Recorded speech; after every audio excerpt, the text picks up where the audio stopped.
Pamilya ni Rene Baterbonia, pinagkalooban ng 2.3 milyong condominium unit matapos ang matinding pagsubok. Isang bagong pag-asa ang dumating sa pamilya ng yumaong student athlete na si Rene Baterbonia matapos silang pagkalooban ng isang condominium unit na nagkakahalaga ng mahigit 2 milyon. Noong Biyernes, ika-26 ng Hunyo, opisyal na tinanggap ng pamilya Baterbonia ang kanilang bagong tahanan, isang biyayang inaasahang magsisilbing panibagong simula matapos ang mga taon ng pamumuhay sa isang lugar na madalas may baha. Ayon sa Provincial Government of Agusan del Sur, mahigit 20 taon umanong nanirahan ang pamilya sa kanilang simpleng ancestral home na palaging naapektuhan ng pagbaha, dahilan upang lumikas sila tuwing may malalakas na pag-ulan.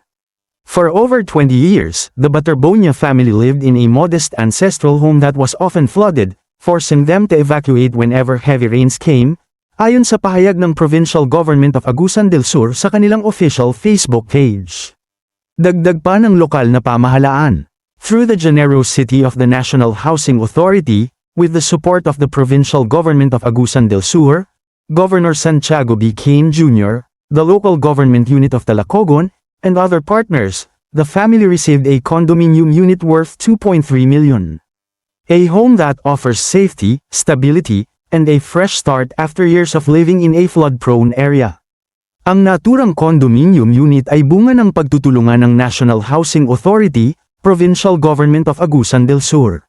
Pamumuno ni Governor Santiago B. Cain Jr., Local Government Unit ng Talacogon, at iba pang katuwang na ahensya upang matulungan ang pamilya sa gitna ng kanilang pinagdaanang trahedya. Marami ang naantig sa ipinakitang malasakit ng mga ahensya ng pamahalaan, at umaasa ang marami na ang bagong tahanan ay magsisilbing simbolo ng pagbangon at panibagong yugto para sa pamilya Baterbonia matapos ang kanilang matinding pinagdaanan.